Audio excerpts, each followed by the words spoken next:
Hey, somebody's got to make the dumplings. You have? Excellent. Good morning, afternoon, or evening. You are listening to the Professional Noticer. Hello, everyone. I'm Andy Andrews. Hey, thank you for making me part of your week.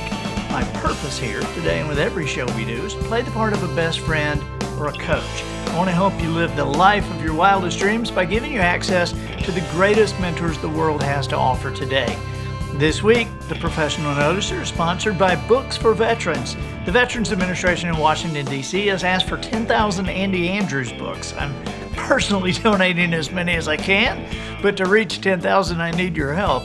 What we're able to do to make that easier for you is for every $10 donation you make, a hardback book will be sent to the Veterans Administration for veterans, their families, and for the employees of the VA. That $10 will cover the cost of the book, the shipping, and handling. So whether you can make this a personal gift or a corporate donation, just go to andyandrews.com/veterans. This can be added to a website purchase or done as an individual entry. And thanks very much for your support. Observations and answers, that's what we do here on the Professional Noticer, and we love it when we have a guest that comes to the table with both. And that's what we have today. I am so excited about my guest today, and I think you will be too. These guys are heroes of mine in several different categories, and we'll get into that a little later. But please welcome Rick and Bubba. Hey guys. Andy, how about this? Thanks for noticing us. Thanks for noticing. I want to make sure that my audience, which is tiny, I know, compared to yours, but we have listeners on the Professional Noticer in 117 countries. Granted, it may be 2 listeners per country, but there's got to be somebody in the world who doesn't know who Rick and Bubba are, and I just want to tell them, from my point of view, these guys are the morning show gurus. They are syndicated all over the country. I tried to actually find out how many stations you were on, and I went on the internet and I read 10, and then it said, see 77 more columns. So I'm like, okay, I'm not counting that. But these guys, I guess the greatest personal endorsement I could give you is that my wife is blown away by what you do. I mean, she's married to a talker, and yet she says, Rick and Bubba, they talk for 5 hours. For 5 hours. And I said, yes, 5 hours, 5 days a week, not repeating material, new material. So when did you guys start? First of all, for us to get 5 stars on the Poly scale. Yeah, that's big. That's really big. A lot of shows don't do that well on the Poly scale. Well, you got that right. You got that right. Still, one of my favorite stories ever is when you ask your father-in-law to marry Polly. I still love that, but we won't go into that. Yeah, right so she's brilliant. Marrying Andy, may not exactly legitimize that statement. But, right. But no, Andy, we started as a show, both together on the air, Rick and Bubba in 1994. So in January, we will celebrate our 28th anniversary, and we were thinking about what Polly said. And Bubba, I know you looked at the other number. We have done over 5,000 live shows, and that's 4 segments per hour, 4 hours a day, a 5th hour, but that's done with the other guys on the show without us. Bubba and I do 4 hours, so 16 segments a day for over 5,000 shows. Yeah, it was a little over 110,000 segments. Right. So we've covered a lot of stuff. Yeah, it's been a bunch. It really has. Now, when did you guys? You started on a radio station in Gadsden, Alabama, correct? Yeah, we were the morning show on Q104 WQEN in Gadsden, Alabama, and that station moved into Birmingham, and they had told us they were going to get another morning show. That we were not what they were looking for in Birmingham. I guess we were too country, and yes, for Birmingham. As they were working on trying to get a new morning show, we went through a ratings book, and the very first book we came in number 2 in the market. and the first started flying at that point. Yeah, Wow. when you go back, Andy, this has been an indictment on us for years that we are too small town, which we take as a compliment. We literally had an affiliate one time in Memphis, Tennessee, that said they took us off the air because we were too rednecky. Memphis. Yeah. In Memphis. And my quote was, "Have you ever been to Graceland? Have you ever been to Graceland? Are you kidding me? We're too redneck for Memphis." So anyway, it's been an uphill climb, but we've heard it all. But hey, baby, we're still here. Yeah, Man, you Andy, guys. We tell everybody, I'm not going to speak for Rick because Rick's very talented, but I have no talent other than I can show up for work, and I just keep doing it. That's all. Well, now what was the moment that you guys kind of knew you had something? Where was the moment that you kind of looked at each other across the microphone and went, hey? It wasn't across the microphone. It really wasn't. And I think Bubba will agree with me. I know exactly what you're going to say. We felt like the chemistry was there, so much so. Now we're leaving out a part of the history. You should be me, the radio host, who goes to the general manager and says, "I'd like to start a 2-man show in January." And he asked who the second man would be. And I said, "That'd be Bubba, the engineer." And because Bubba was the engineer, he was not on the air. And he said, "You want the engineer to be the co-host of the show with you?" And I said, "You got it, baby." And he asked, "Well, what am I supposed to do about an engineer?" So anyway, that's how it started. But there was a chemistry there because, Andy, you've done a lot of stuff in solo, but I can tell you, there's nothing quite like if you've got somebody to bounce it off of live in the room. And Bubba and I, though we have a lot of interests that may be different, our chemistry and what we think is funny was always pretty much in sync. And, you can't, it's either there or it's not. So we figured that if we could get a shot at it, that we might garner an audience, but we didn't have any idea that we had an audience until we went to Fort Payne, Alabama. We went to Fort Payne, Alabama to the land of the sock mills. Okay. A lot of your socks you're wearing right now came out of Fort Payne, Alabama. And Bubba and I went there. We were toting maybe 12 T-shirts? Yeah, 12, 15 tops. Yeah, 12, 15 T-shirts. It's about a 45-minute ride from the station where we were on the air. And when we got there, there was a mob. It literally was a line around the block. Yeah. And I thought, we ain't got enough shirts. And so we said to the general manager, we got somebody to call the general manager and say, "Can you send somebody with more shirts?" And he said, "What do you need, another 10 or 12? I said, "No, we need like 150. And that's for warm-ups, if we got that many. We said there are sock mill women as far as you can see. And so it was, and we really did. We looked at each other. That's the thing about radio that is different. I mean, Andy, you do a lot of, speaking in front of people, back before the pandemic, but I mean, speaking in front of people. And when you're speaking in front of people, you get instant feedback. When you do radio, you have no idea. I mean, you throw it out there, you don't know what's connecting, what's not connecting. And so we really didn't know till we made an appearance somewhere and we saw that. We looked at each other and we said, "Hey, we got something here. We got something going." Yeah, that was a monumental day, Andy. And there was one other moment where at that time, and Q104 had been a legendary station. Right. That the country music craze had really kicked in, the Garth Brooks era when he first came out first time. And we had two big country stations on either side of us. And, they were pretty much dominating the ratings and the revenues out there. And the show was selling $10 commercials. And I remember one of the salespeople came in and they said, "I have an order here for Rick and Bubba, and it's for $40 a commercial." And I thought, well, hey, maybe we got something here. Yeah. That and the sock mill thing both stick in my mind as going, wow. Yeah. So maybe this thing's working. Yeah, because at the end of the day, you can have your little fan club all day long. Yeah. But if you can't produce ratings and revenue, guess what? You can go stand in the parking lot and talk to them. Right. Because that's what makes the world go round at the end of the day. Well, it has given you guys an incredible platform, and you have created an incredible platform because I think the consistency. And trust me, I know how tough it is to be funny consistently. And that's what separates the men from the boys, when you're in comedy, because when you're going down to the Rotary Club and speaking, and if you have an off day, they don't really care. Okay, but when people start paying you and paying you real money, and they put their advertising on you, you better be good.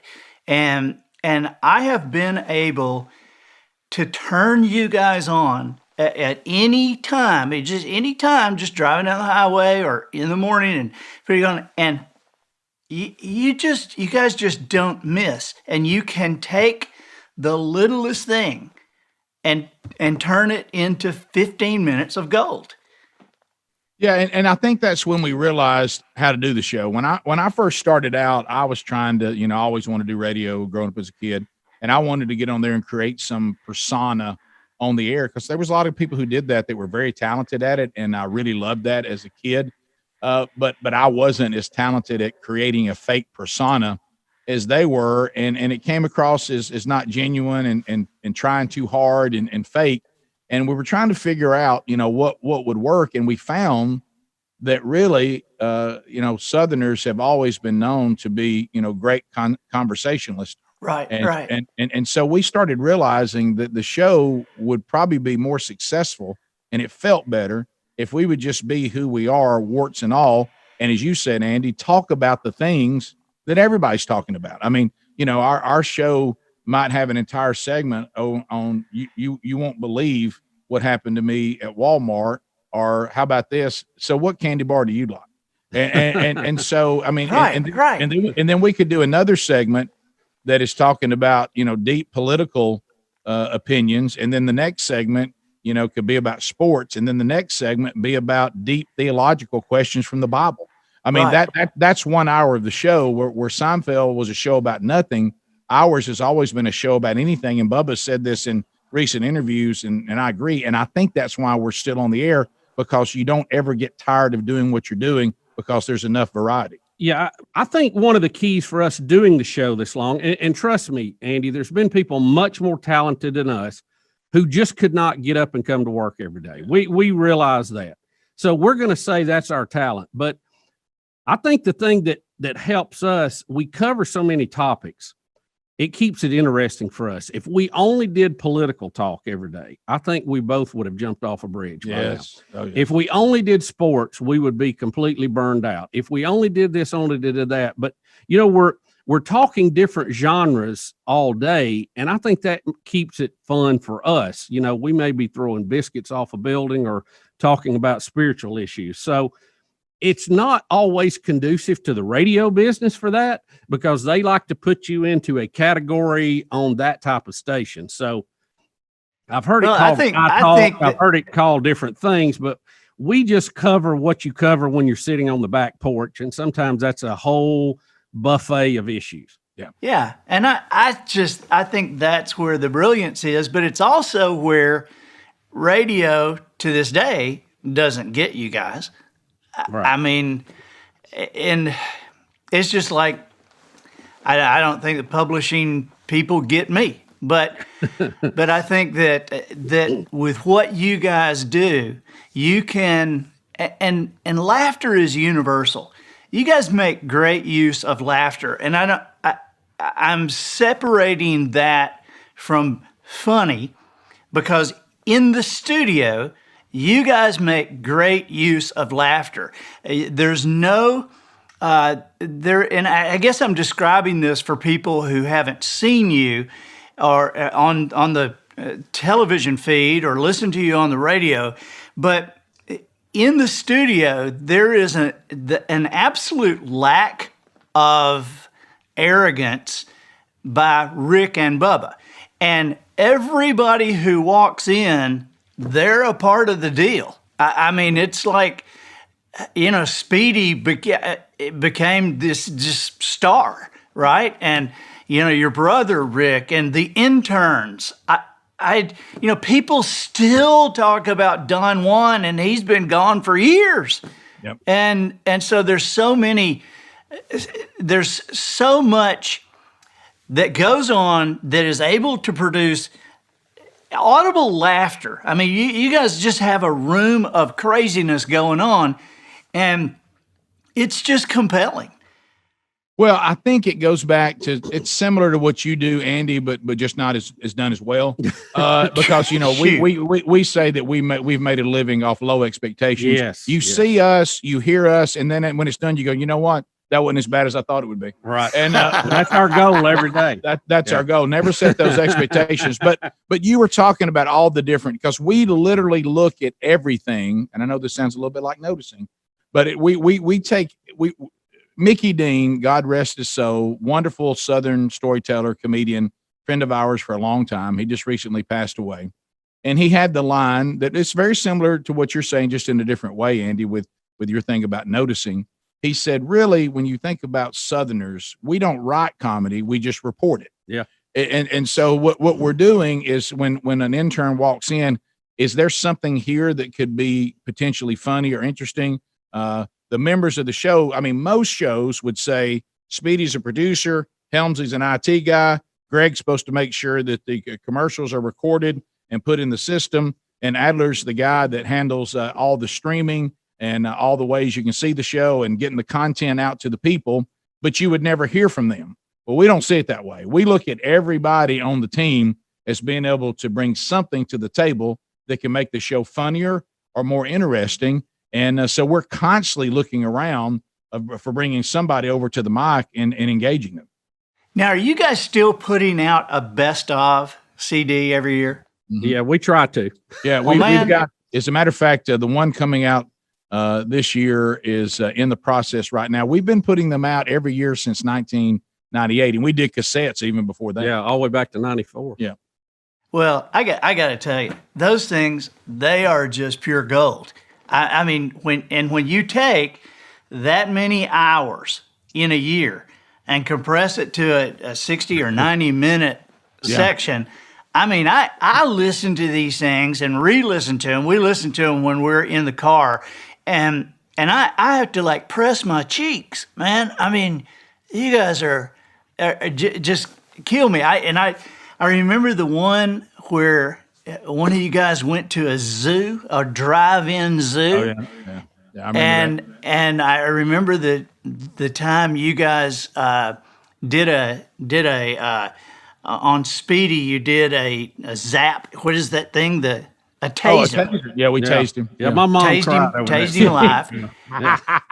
And so what are some of your favorite bits that you guys pulled off? You know, Andy, and I think that's the thing, you know, you have DJs, which are, on the radio. We really don't consider ourselves DJs, and we've joked about it over the years.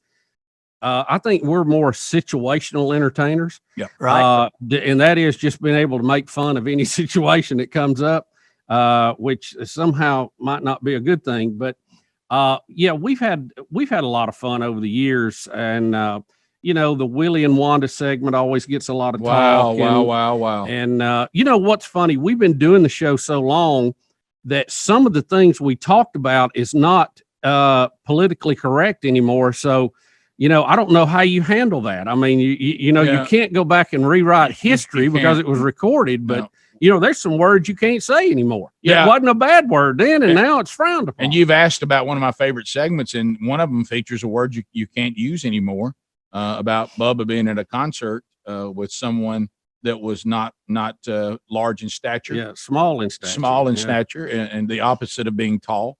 And was got, because when you're not very big, your alcohol content must be considered. Well, so he this person of smaller stature, became a little person. Can you say little person? I don't know. I don't know what to say. An LP? I don't know what to say. That was another word that was pretty common then. We don't use it. We don't use that anymore. So that's one of mine, that because he kept hitting Bubba in the face with his towel because he was trying to swing it at the band. Because one of the guitar players had thrown a towel to him. But if you're not very tall, then now that towel just hits Bubba in the face every time. Yeah. And then I was burned with a cigarette, and I couldn't take that. That's kind of where I broke. He kept burning Bubba with a cigarette until Bubba had enough. And what Bubba said to him will be forever in Rick and Bubba lore. And that's one of my favorites. Well, it wasn't very nice, but I hope you understand, Andy, I couldn't take being burned. You know, I after hear the you. third cigarette burn on my arm, Right. I told him I was going to cram him under the seats, and they wouldn't find him till Tuesday if I got burned. And that was it. And he pretty much he left at that point. He did. I think. He So, did. yeah. He did. But So you just can't yeah. take that, Rick. Yeah, You can't take being burned. No, you can't. I could put up with a towel for a Yeah. while because I was going to snatch it and throw it in the crowd, but I Yeah. can't take being burned. No. And Bubba mentioned the Willie and Wanda. If you're not familiar, and you can go to Apple and all the streaming services, and all of our best of CDs are now available in the digital domain because we don't have Great. hard copies of all of them anymore. And you can sit and listen for hours on end. I think there's even a Spotify channel that's nothing but Rick and Bubba best of stuff. I don't know. There's so much content out there now. But anyway, Andy, you'll love the title of the CD this year or the record, whatever you want. I don't know what you call it. I don't know what it's either. called anymore. Yeah. Herd immunity, but it's heard like you're listening. Do you love How do you that? like that? Herd immunity. That's a great one. And then on the front, we're sitting in cows. We're going to be broadcasting live. You know, like we would do at Gulf Shore sometime, and you would come over and be on the show. But Yeah. we're going to be in a pasture, Yeah. with a bunch of cows looking at us with a blank look on their face. Yeah. And the Willie and Wanda thing is probably like if you were interviewing Don McLean right now, it would be American Pie. Willie and Wanda is the most popular segment in Rick and Bubba history, or segments. And that was when we took two listeners from small town Alabama to Los Angeles and did not return with both of them. Yeah, we left one of them there for 20 years. Yeah, we did. All expenses paid, though, so it was a nice promotion. Yeah. He'll He'll be getting out before long. Yeah, Rick. he I should figure be. he's only got 5 Yeah. or 6 more years. We learned that if you're going to have, there was a time, and you'll remember this era, Andy, when in the Los Angeles County Jail was OJ. Robert Downy Jr. was in one cell. Yep. OJ was in the other cell, and our winner was in the third cell. So all in the same place. And when you call home, the boss is like, "Well, how's the promotion going?" And we're like, Not good. not good." But I'll tell you this: He's you can meeting some celebrities. yeah, in this, and we said, like Bubba said, I said, let's tell the voice guy to put together the promo. Rick and Bubba, we sent a listener to Los Angeles, all expenses paid for 20 years. And so you got to spin it. You got to spin it as a positive. And so we had Cough drop, please. we had that one. And speaking of where you are from, Andy, one of our most famous moments Oh my goodness. was doing a live show there in your beautiful part of the world. We were at Lulu's. And the Gulf Shores Zoo brought over animals. Right. And we all know that all talk shows and animals always goes bad. Oh yeah. And a capuchin monkey got loose. Well, we had been warned I don't even know what to say about this. him, but we thought they were joking. We really did. But he really did like brunettes. All right. And Andy, I'll tell you what, I had no idea that they were as fast as they were. Let me just say that. They are. When he gets a handful of hair, look out. Hey, let me tell you something. The posable thumb is a game changer. The posable thumb is a game changer. Listen, boy. let me tell you, he started running on all the tables, eating everybody's breakfast, drinking everybody's orange We couldn't juice. catch him. We couldn't catch him. And people now picture this. This was pre-pandemic. What if the monkey got loose now? Oh my! You know what I mean? gracious. And everybody started screaming, "Catch him! He's from Wuhan." but anyway, it got completely out of control. Have you ever been like on a live show, and because we all think we can get the show back, but the show's gone. Yeah, it's Nobody- out there. It's out there. The monkey's hitting the controls. People are laughing so hard, no one can contain themselves. No. And you think to yourself, I don't know whether this show we can ever get it back. Yeah. And when he made his way over there to one of the listeners, and you saw his little hand get a handful of her dark hair, and you thought, oh no, I just never knew they were so fast, Rick. I didn't know. It's like a little sewing machine, Yeah. wasn't it? Oh my. I know what you're talking about when you lose control Yes. and you Like don't we're know if you're almost going to. right here. It's very similar to this right now. Yeah, I've got that feeling right now. Well, when it happens to you, it's terrifying. But when you're there to watch it happen to somebody else, it's awesome. It's just like, and you guys are entertainers, so you you like great entertainment or disasters. Either one of them are fine. They all work. Just don't give me mediocre.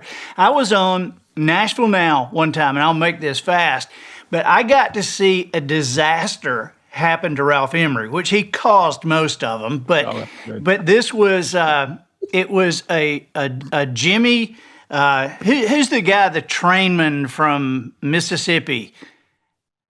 You'll have to help us with that one, Andy. Andy, what did you say? The trainsman from Mississippi. The trainman, you talking about Boxcar Willie? No, not Boxcar Willie. It's Jimmy Rogers. Jimmy Rogers. Jimmy Rogers. Jimmy. Oh, from Louisville, Mississippi. Yeah. I didn't really know who Jimmy Rogers was. And they would book me 6 months in advance. And so they were going to have a Jimmy Rogers tribute night.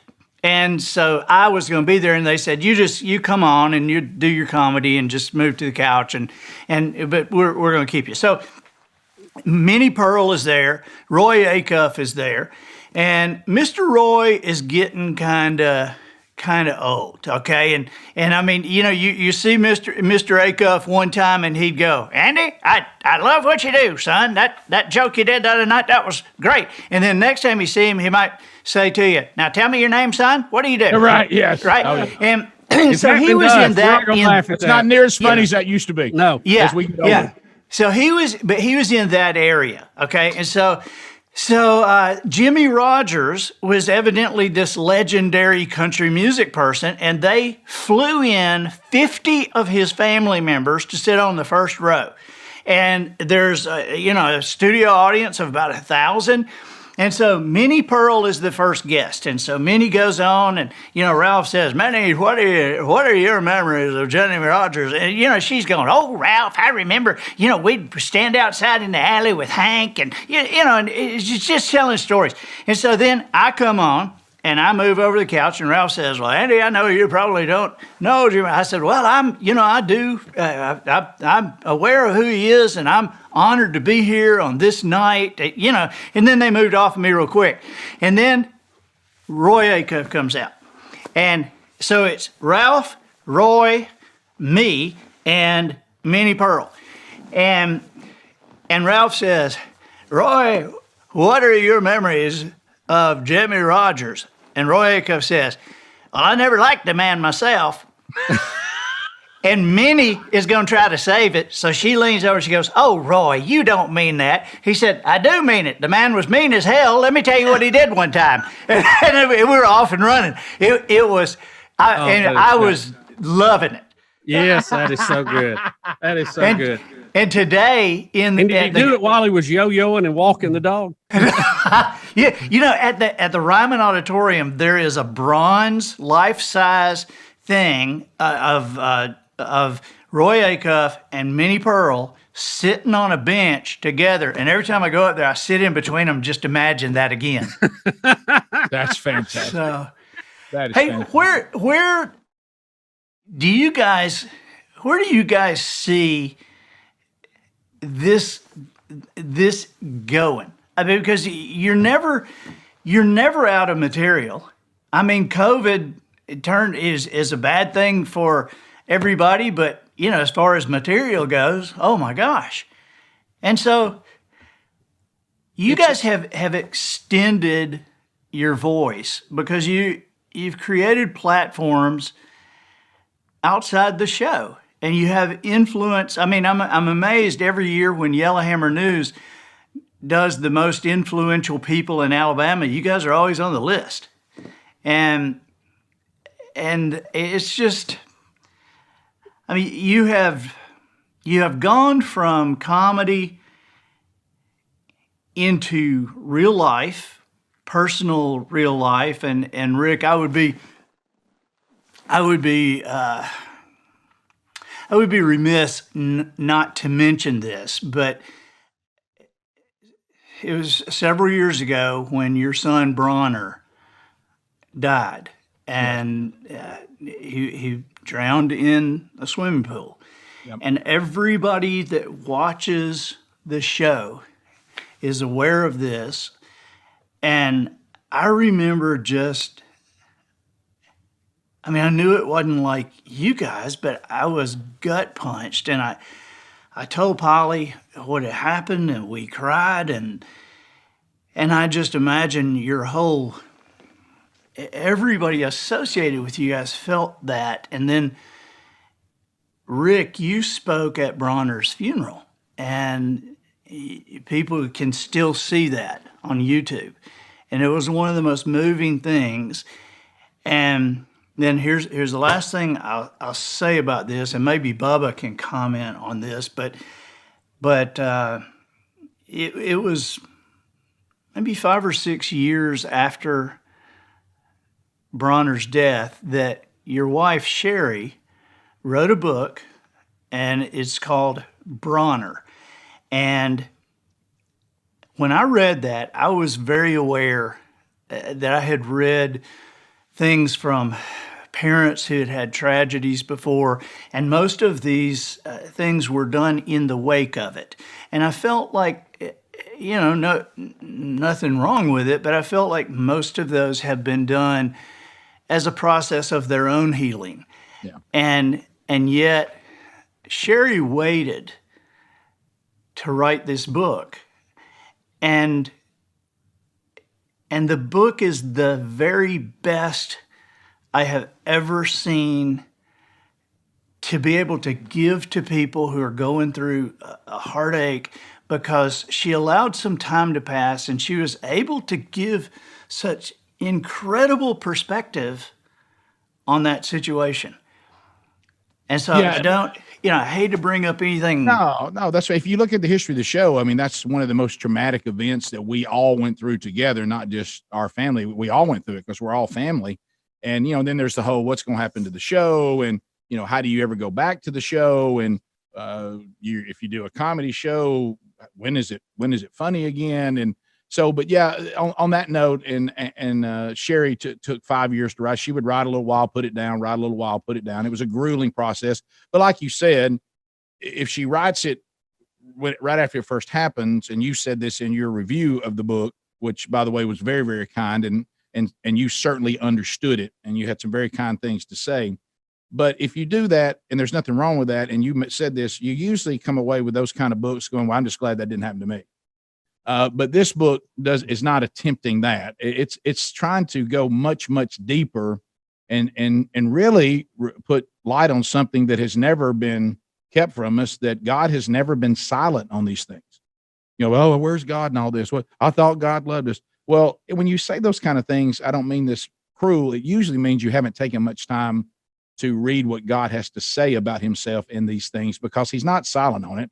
And then she unpacked that. But one of the things, so the book is in audio now, and of course is available in print. And I can't tell you, I mean, I was just at a place, we're recording this, but where the book was still, people were still getting it, still reading it, still talking about it. So I think it's one of those evergreens that's available all the time.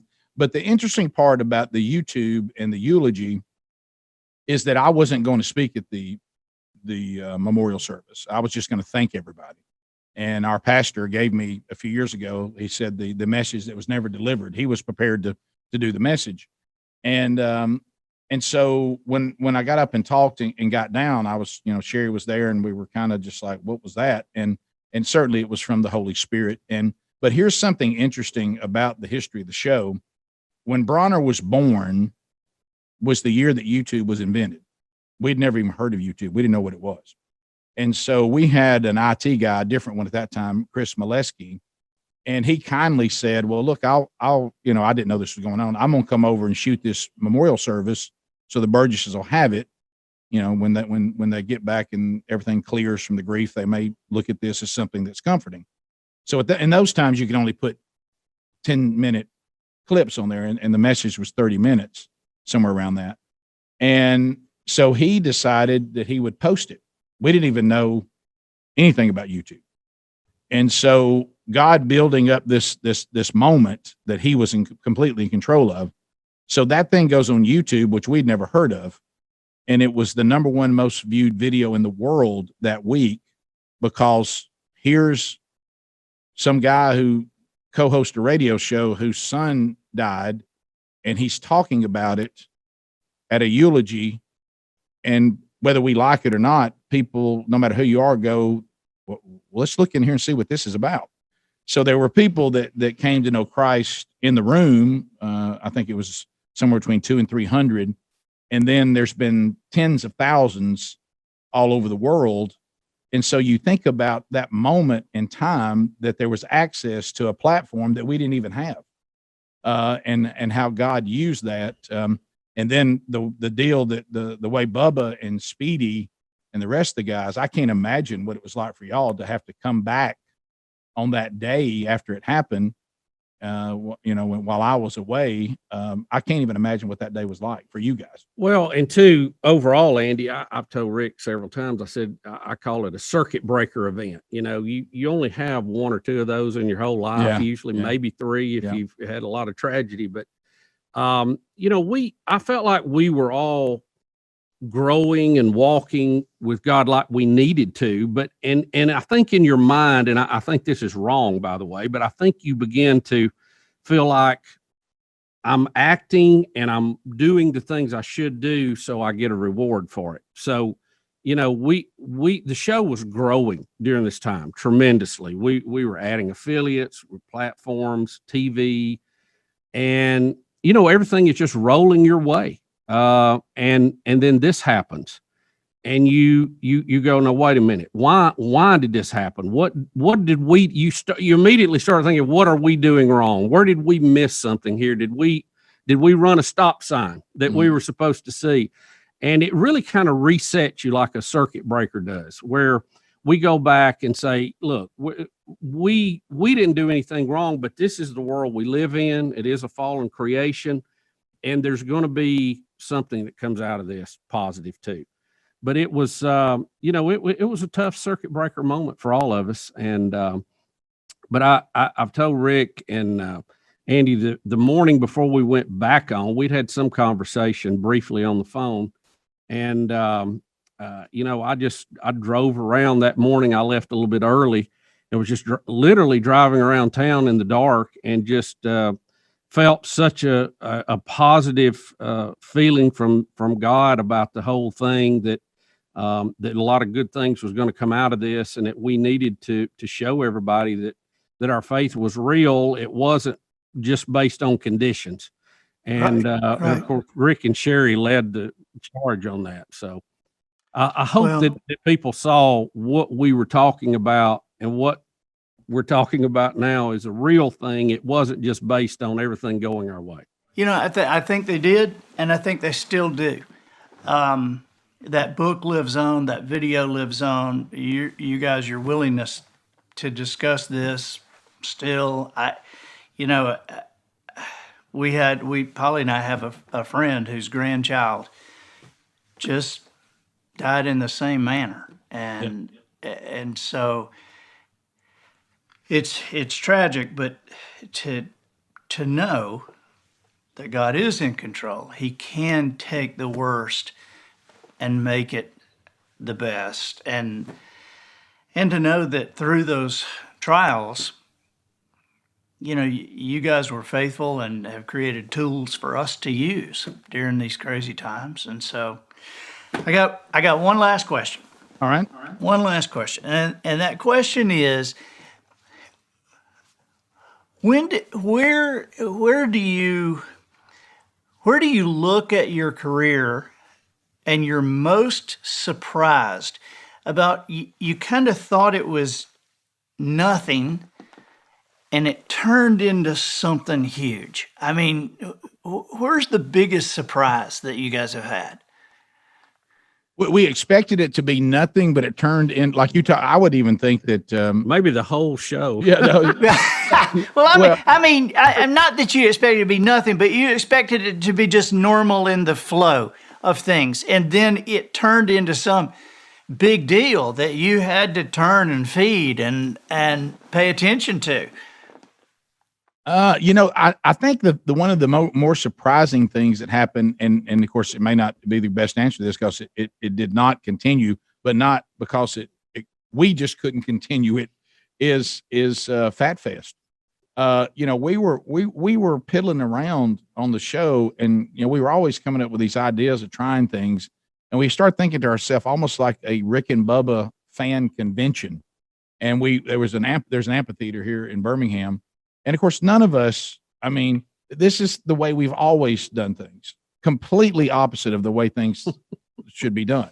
Because Right. we said if a radio station says, here's a big time artist and he's in concert or she's in concert, and oh, by the way, we're going to walk out on the stage and say hello. Well, that artist is who brought the crowd. You didn't.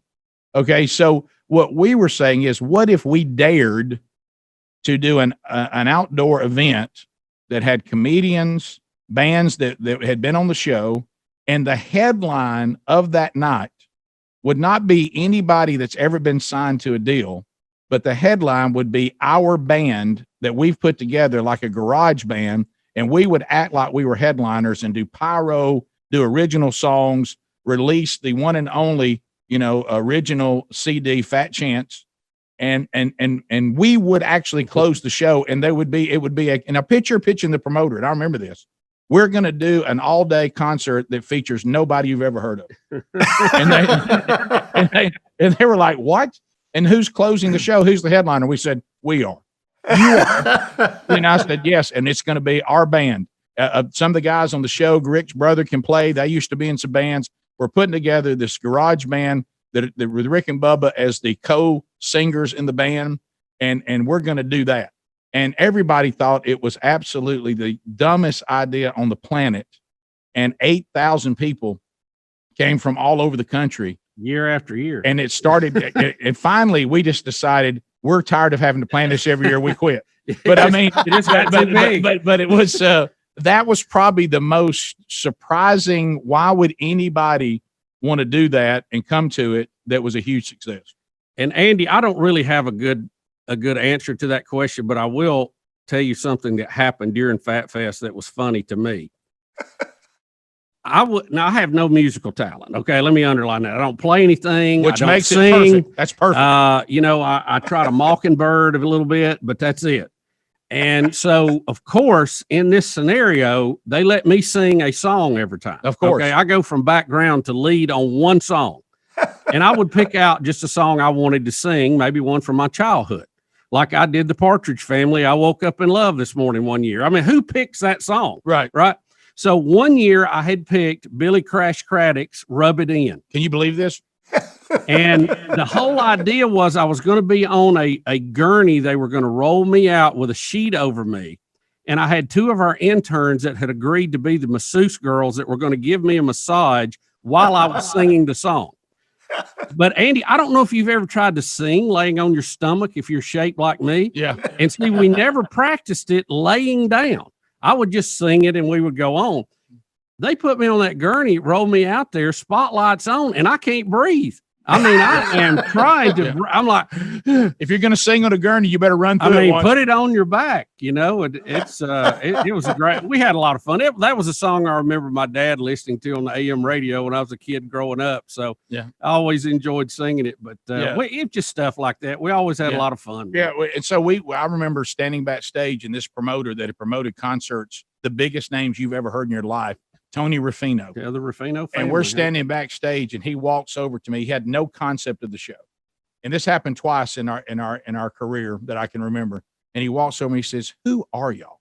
and he looks out at that crowd and he goes, "What is this?" And I said, "I have no idea." I said, and that happened we had a slow pitch charity softball team one time. We begged a minor league team to let us play a softball game after the game.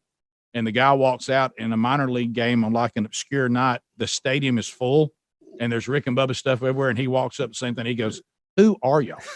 I said, "I don't know, but isn't it awesome?" So yeah, our look, we should give everybody hope. Yeah. I mean, it's like, and I think we do.